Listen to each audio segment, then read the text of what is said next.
Sa loob ng 2 linggo, magsisimula ang pinakadelikadong operasyon na haharapin ng ating bida. Pero bago yon, kailangang iwanan niyo na niya ang lahat ng mahalaga sa kanya. Time's up, game over. I see right through your lies. Time's up, game over. They'll know what's real inside. Time's up, game over. Your empire's gonna fall. Noong nakaraang chapter, isang elder ang biglang dumating, hindi para magbigay ng parangal, kundi para mag-imbestiga. Ang akusasyon, may naaamoy siyang dark priest sa buong insidente, at ang mata ng matanda nakatutok kay Wu Jin. Bago pa makasagot ang ating bida, nasa arena na sila at ang Great Bell Strike ng elder ang sumalubong sa kanya. Dugo, pader, sakit. Pero doon mismo natuklasan ni Wu Jin ang isang bagay na hindi niya inaasahan. Ang katawan niya, gumagaling.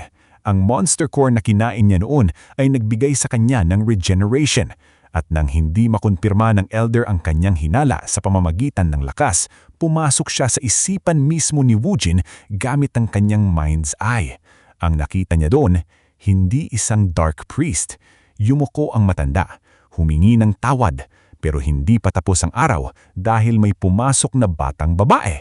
Nagpakilala siyang Cindy, ang bunsong anak ng Golden Bug, at may dala siyang quest na may kinalaman sa pinakamapanganib na kalaban ng buong mundo. Simulan natin ang kwento sa ating bida si Wu Jin, kasama ng ating bida sina Elder Bo at Cindy na naglalakad sa kagubatan.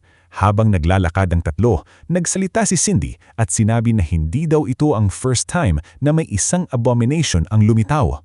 Dagdag pa ni Cindy na kamakailan lang daw na ang Third Pioneer City ang nagsilbing epicenter ng pangyayari. Maraming tao na daw ang nagsimulang magbago at maging mga abomination. Maging ang mga kagubatan sa paligid ay mabilis din daw nakokorrupt at unti-unting nagiging bahagi ng demonic realm, mga katunsam. Dahil dito, napaisip naman ng ating bida sa pagkakorrupt ng kagubatan. Subalit naputol ang kanyang pag-iisip nang nagsalita si Cindy at sinabi na dumating na daw sila sa kanilang destinasyon. Ngulit laking gulat ng ating bida nang makita niya ang isang malaking core, parang cocoon, mga katunfam. Habang naglalabas ng masamang aura ang core na ito, may mga priests naman malapit dito ang nagsasagawa ng purification ritual, habang sa tabi nila ay isang grupo naman na parang ghostbusters, mga katunfam. Ipaliwanag muna natin kung ano ang malaking bagay na ito, mga katunfam. Ang napakalaking core na ito ay tinatawag na Rift Core. Ito ay isang bagay na nagpapalawak ng demonic realm. Ang mga lugar kung saan lumilitaw ang Rift Core ay unti-unting nagiging bahagi ng demonic realm. Habang nakafocus na nagdadasal ang mga priests upang purify nila ang Rift Core, ang Ghostbusters team naman ay parang mga bomber na binobomba ng holy water ang Rift Core, mga katunfam. Habang busy ang grupong ito, namangha ang ating bida sa kanyang nasasaksihan. Napaisip pa ang ating bida na ang pag-purify daw ng Rift Core ay masasabi niyang hindi madaling gawain. Kasunod nito ang pagtatanong ni Wu Jin kay Cindy na hindi ba daw na ang kapangyarihan ng karma ay dapat na humihina habang lumalayo sila sa Northern Empire. Simpleng sumagot lang naman si Cindy na tama daw ang ating bida, mga katunfam.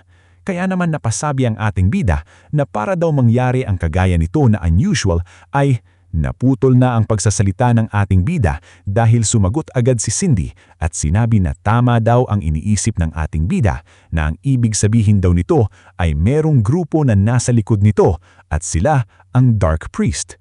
Dugtong pa ni Cindy na kung magpapatuloy daw ang pagdami ng mga abomination at Rift Core sa kasalukuyang bilis, ang Third Pioneer City na pinaghirapan daw nilang itayo ay malalagay sa matinding panganib, mga katunfam. Dagdag naman ni Elder Bo na ang pinakamasamang posibleng mangyari daw ay maaaring tuluyang mawala ang buong lungsod, guys.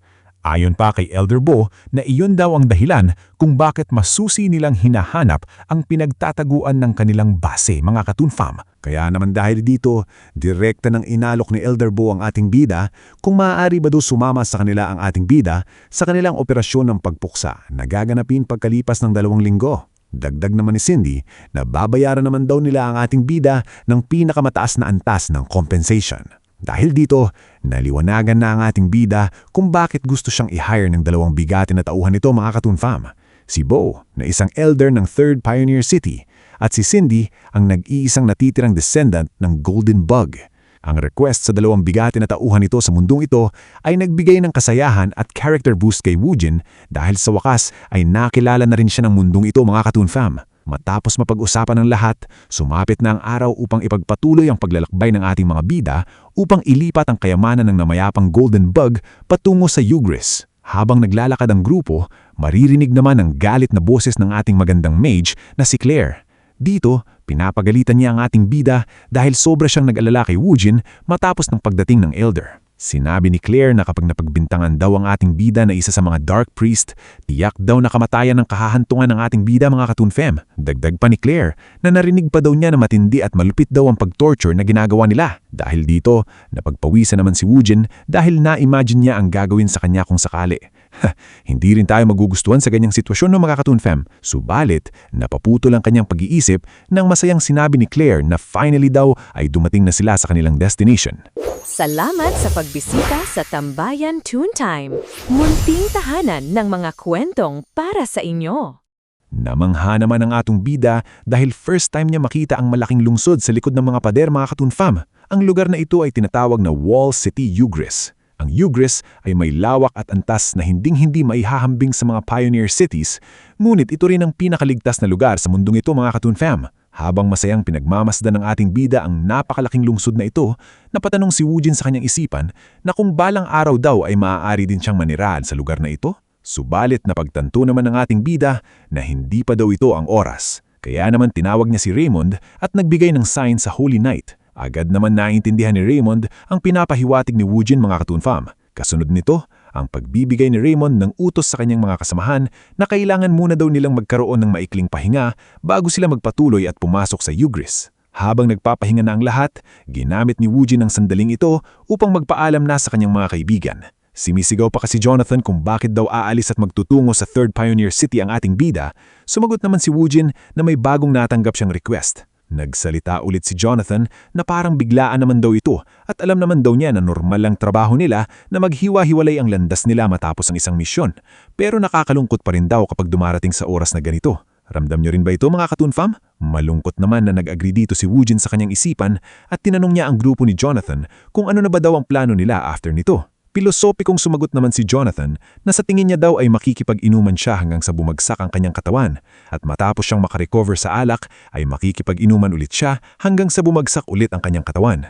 Nag-agree naman ang isang kasamahan ni Jonathan at susundan daw niya ang yapak ng kanyang leader. Klasik na plano yan mga Katoon Fam, simple pero epektibo. Natameme na lang si Woojin sa rason ng grupo ni Jonathan kaya naman tinanong niya na lang si Claire kung ano naman daw ang plano ng magandang mage natin mga Katoon Fam. Simpleng sumagot naman si Claire at sinabi na sa tingin niya daw ay maghahanap ulit siya ng panibagong trabaho. Nagtanong naman si Woojin kung hindi pa ba daw sapat ang nakuha ni Claire dahil malaking pera ang nakuha nila sa quest ng Mud Skull. Sumagot si Claire na ayos naman daw ang kinita niya doon pero kulang pa rin daw iyon sa perang kailangan niya para makapunda sa Magic Tower. Hindi naman na-gets ng ating bida ang sinasabi ni Claire mo Katoon Fam, kaya naman nagpaliwanag si Claire na tinatawag daw niya ang kanyang sarili na mage pero sa huli daw ay natuto lang naman siya ng mga basic na kaalaman gamit ang sarili niyang pagsusumikap. Kaya naman daw masasabi niya na ang kanyang kasanayan daw ay bahagyang lampas lamang sa beginner level mga Katoon Fam. Dugtong pa ni Claire na hindi naman daw sa nahihirapan siyang kumita para mabuhay sa ngayon. Medyo naging sakim lang daw si Claire mga Katoon Fam at gusto niyang matuto pa ng mas mataas na antas ng magic. Dagdag pa ng magandang mage natin na si Claire na yan daw ang rason kung bakit siya nag-iipon ng pera para maka-attend at matuto ng higher class magic sa Magic Tower mga Katoon Fam. Napagtanto ni Woojin na ang Magic Tower na tinutukoy ni Claire ay katulad lang ng isang magical university. At dahil dito, humanga ang ating bida sa determination at pagsusumikap ni Claire mga Katoon Fam. Matapos nito, napagdesisyonan ng ating bida na ibigay na lang kay Claire ang nakuha niyang pera sa nakaraan nilang quest. Kasunod nito ang pagtatanong ni Woojin kay Claire kung sasapat na ba ang pera na ito upang matulungan si Claire na makapasok sa Magic Tower. Nagulat naman si Claire sa ginawa ng ating bida at nahihiya niyang sinabi na hindi niya daw ito maaaring tanggapin na lang dahil hindi naman daw ganoon kapalang mukha niya para tanggapin na lang ang ganyang kalaking amount ng pera. Sumagot naman si Woojin na hindi naman daw ito binibigay ng libre. Binibigay daw ito ng ating bida dahil may utang na loob si Woojin kay Claire. Kaya naman isipin na lang daw ni Claire na gift ang binibigay ng ating bida mga Katoon Fam. Hindi naman makapaniwala si Jonathan at ang kanyang grupo sa rason at ginagawa ng ating bida. Sinubukan pa sanang tumanggi at magrason si Claire, subalit mabilis na inilagay ni Woojin ang malaking pouch ng gold coins sa mga kamay ni Claire, mga Katoon Fam. Kasunod nito ang pagpapaalam ni Woojin sa tahi na tahimik na si Claire na sana daw ay magkita ulit silang dalawa. Dahil dito, nag-blush at muntik nang maiyak si Claire sa ginawa ng ating bida. Kasunod nito ang mabilis na pagpigil ni Claire kay Woojin sa pag-alis ng ating bida. Kasabay ng taos-pusong pagpapasalamat ni Claire kay Woojin at pagsasabi na, "Salamat sa lahat, Jin." Dugtong pa ni Claire na ipinapangako daw niya sa ating bida na balang araw ay mababayaran niya ang pabor na ito, mga Katoon Fam. Matapos nito, nagpaalam na si Woojin sa lahat at sinabing mag-ingat daw yagi ang kanyang mga kaibigan. Tumugon naman si Jonathan sa pamamagitan ng simpleng pag-wave ng kanyang kamay, habang malungkot naman na pinagmasdan ni Claire ang unti-winting paglakad palayo ng ating bida. Kasunod nito ang pagtayo din ng nagpapahinga si Rex at pagpapaalam niya rin kay Raymond, mga Katoon Fam. Napabuntong hininga na lang si Raymond dahil sa lungkot kasunod ng pagsasabi na mag-ingat ka din lagi, Rex. At ganoon na nga, mga Katoon Fam, magkasama nang naglakbay palayo sa grupo ang ating bida na si Woojin at ang kanyang alagang Red Wolf na si Rex. Pero huwag pang mag-relax, mga Katoon Fam. Ang operasyon laban sa Dark Priest ay 2 linggo na lang ang natitira. At si Woojin ba? Papasok siya sa isang labanan na kahit ang mga higante ng Third Pioneer City ay nag-aalinlangan. Sino ang tunay na nasa likod ng lahat ng ito? Gaano kalakas ang mga Dark Priests? At mayroon bang naghihintay na sorpresa na hindi inaasahan ng ating bida? Abangan ang susunod na kabanata, mga Katoon Fam. Maraming salamat po sa mga nanood at nakinig sa kwentong ito. Kung nagustuhan nyo, can I get a like and subscribe from you? Malaking bagay at tulong po ito para mag-grow ang munting channel na ito. Don't hesitate to leave a comment na rin po. Again, thank you very much, mga Katoon Fam.